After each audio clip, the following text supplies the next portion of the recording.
Les passages de la parole qui parlent de la transfiguration sont très significatifs et d'un grand secours. Comme vous le savez, 3 des 4 évangiles, Matthieu, Marc et Luc, rappellent cet épisode de la transfiguration, indiquant sûrement par là que pour ces hommes, cette expérience revêtait tout particulièrement une grande importance. Si Jean ne rappelle pas textuellement cet événement, ce n'est pas parce qu'il le mettait de côté ou qu'il ne l'avait pas gardé en esprit. Rappelez-vous que lors de la transfiguration, tout devenait de plus en plus difficile pour le Seigneur. L'hostilité croissante s'élevait de toutes parts et l'oppressait intérieurement, pesant lourdement sur son esprit, rendant son ministère de plus en plus difficile, de plus en plus circonscrit. L'ombre de la croix s'allongeait sur son sentier. C'est de cette croix dont il parlait maintenant à ses disciples pour la première fois. Il leur parlait franchement de la croix. L'atmosphère était chargée d'un sentiment de crise latente, de quelque chose qui allait arriver. C'était dans ce contexte-là, dans ces conditions précises, qu'il prit à part sur la montagne 3 hommes parmi les 12, et qu'il fut transfiguré devant eux. Cela avait un lien très étroit avec la situation qui se développait alentour. Dans son récit, Pierre, bien des années après, cela parle de la transfiguration. Et nous connaissons par ses lettres quelque chose de cette situation. Il commence sa première lettre en s'adressant lui-même aux saints, éparpillés à travers le pont de la Galatie, la Cappadoce, l'Asie et la Bithynie.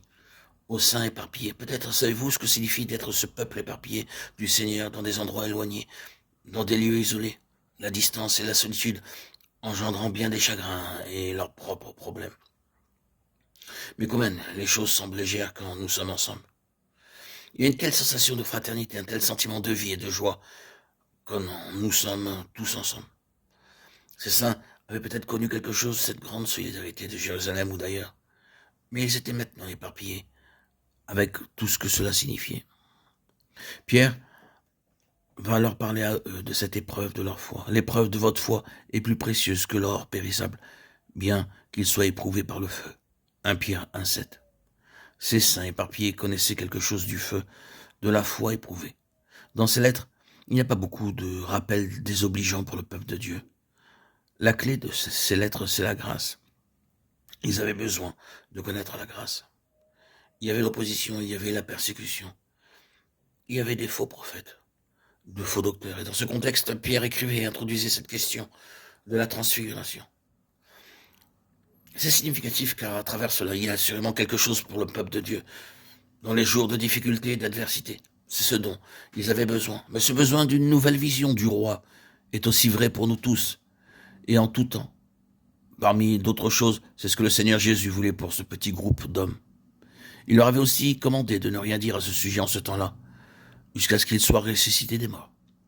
Peut-être avons-nous imaginé combien il avait dû être difficile pour ces 3 hommes de tenir leur langue et de ne rien dire aux autres à ce propos.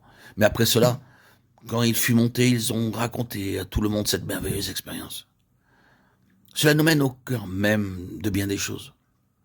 Si c'est vrai, c'est-à-dire si la transfiguration fut vraie, alors tout le reste dans la Bible peut être vrai. Et à contrario, si cela n'avait pas été vrai, alors nous aurions pu douter de tout. Mais c'était bien vrai. Je pense que cela est important, que nous soyons tous conscients que la transfiguration a marqué un tournant dans la mission du Seigneur Jésus sur cette terre. Il était parvenu au cours de son ministère, à l'extrémité nord du pays, aux confins de cette contrée. Il a aussitôt fait demi-tour, dirigeant son visage vers le sud, vers Jérusalem, vers la croix. Une ferme résolution, une décision significative avait été prise sur le mont. C'était une crise, un point de non-retour. Nous pouvons dire que cela représentait ce qui était au cœur même de la raison de son passage ici-bas, sur cette terre. Il avait atteint le stade de son propre perfectionnement en tant qu'homme. Cette glorification, cette transfiguration était le témoignage du ciel à l'égard de sa complète et parfaite perfection en tant qu'homme. L'affirmation que, dans tous les domaines, que ce soit les assauts de l'enfer, les tentations et toutes ses subtilités, les efforts ou la haine des hommes, la malice et pourquoi pas même la tromperie, dans tout cela, il avait triomphé, complètement triomphé. Si l'analyse en était nécessaire, nous considérerions de plus près ce qu'est le péché. Mais quoi qu'il en soit, nous pouvons dire que la nature du péché depuis le commencement dans le jardin, et cela jusqu'à la fin, se caractérise essentiellement par une infidélité à l'égard de Dieu, par une brèche dans la communion avec Dieu résultant d'un manque absolu de confiance.